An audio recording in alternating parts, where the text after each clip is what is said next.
Hey, Corky here, Northwest Alabama, coming to you on a Wednesday morning. Um, this video is on Southern rock tones and techniques. You don't need all that other stuff.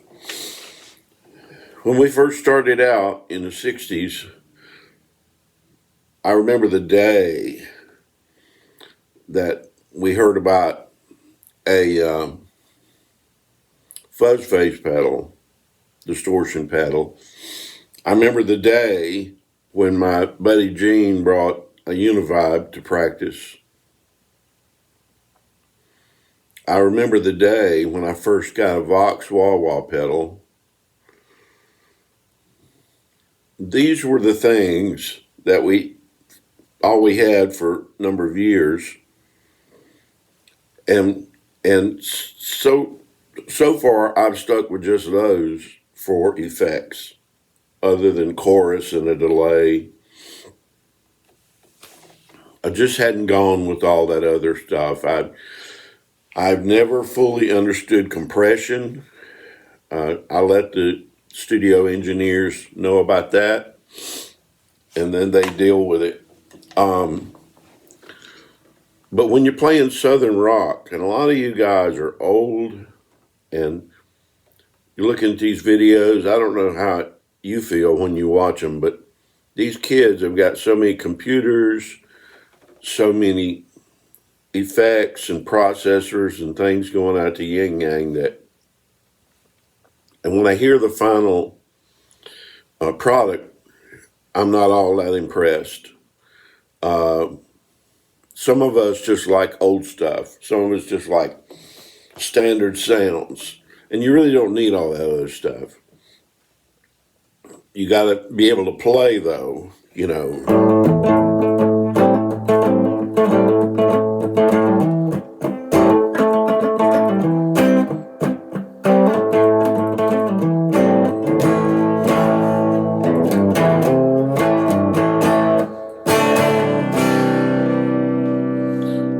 I'm going to talk about the Southern rock sounds. Now, I'm playing an Epiphone ES335 here. I don't think it's a dot. This is called a Pro. It doesn't say dot anywhere on the guitar, but I'm seeing when people are selling them, they're calling them a dot. Maybe it's a different guitar, but anyway, this is a Epiphone ES335. So in the Southern rock world, you have basically two guitars that were popular, and one is a Fender. Maybe you're playing a Strat or a Tele, and then somebody else was playing a Les Paul or an ES335 or something like that. So it's the single coil pickups of the Fenders and the double coils of the traditionally Gibsons that made the sounds of Southern rock. The Allman Brothers almost always had double coil Les Pauls or something else. They weren't really Fender players per se. Because it was a fatter sound, Fender has a thinner sound. I love it because it's California, it's surf, it's country, it's all that, and I love it, and it's blues and all that. But for Southern rock, you know, it's like a fat sound. Now, as I said, you don't need a huge pedal board. I've got a big pedal board, but when I play live, I just don't switch in and out too much. I like to get me a setup where I can just move easily from one thing to another and concentrate on the song. Right now, I'm in a Blues Junior Fender I'm driving it a little over half on the volume, and then the master's way down, like 2, because it's a loud amplifier. But in the old days, we just plugged into an amp, and then we overdrove the amp. So if you turn down, then you get a cleaner sound. And like this, here's my volume control.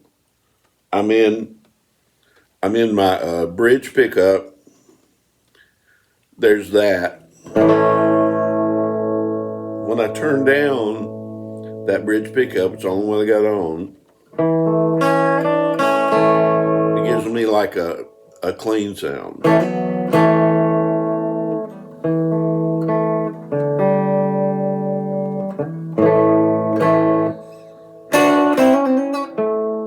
For like rhythm,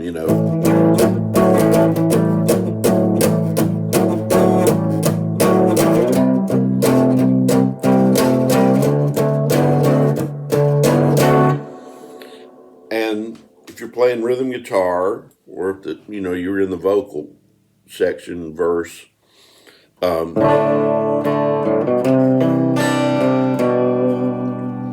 turn down. I think I'm turned down to about 3 or 4. And I remember the first time on a record, I heard them do this right here.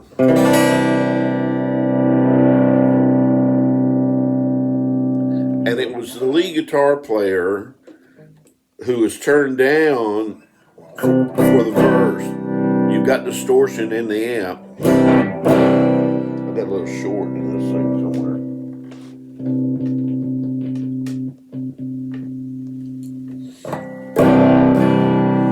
I always have a little something. And so, for the verse, when you're playing rhythm,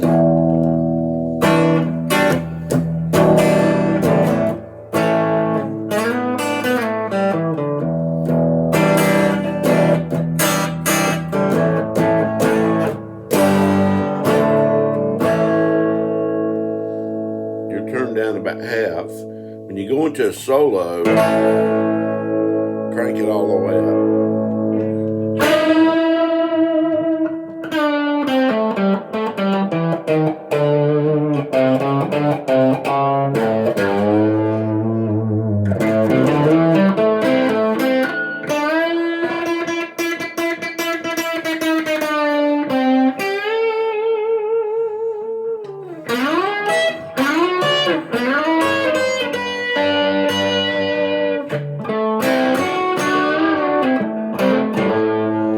See a good southern rock tone right there.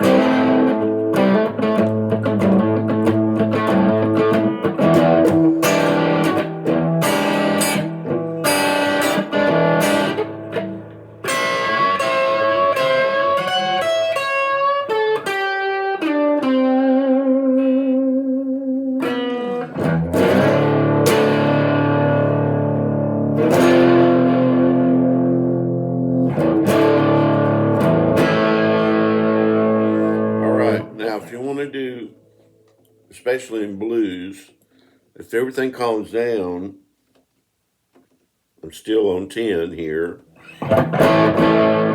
See, what you do is you go in, you find what your top volume is going to be, and then for the verses, you back off.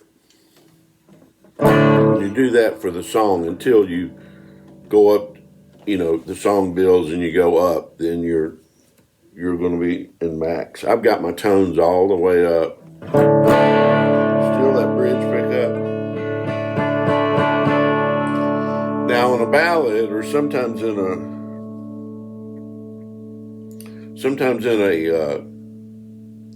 a slow song, I might go to that middle position on the toggle, which is both pickups.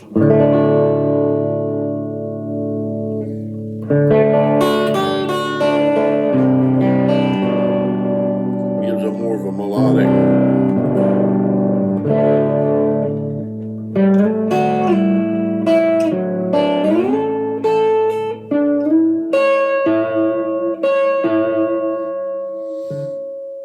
And then if I go into a especially slow blues, maybe fast blues, switch all the way up into this neck pickup here.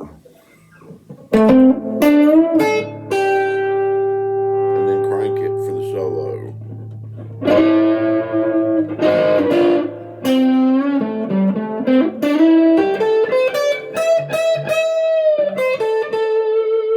For your B.B. King tones, you know.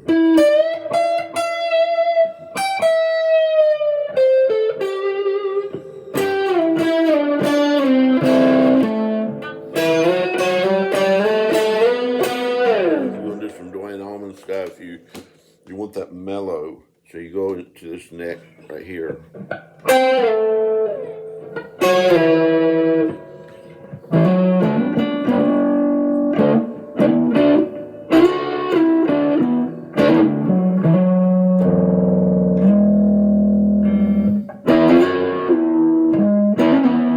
Or like double stop embellishments.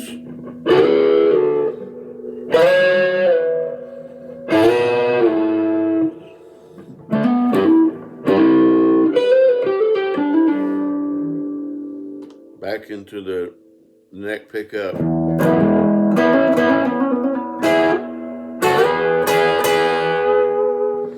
When I'm in that bridge pickup, it gives it more of a bite.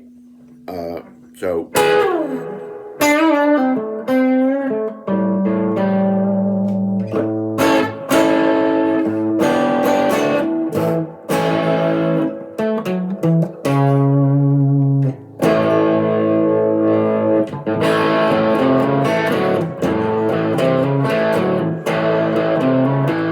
anyway, that's just a few tips there.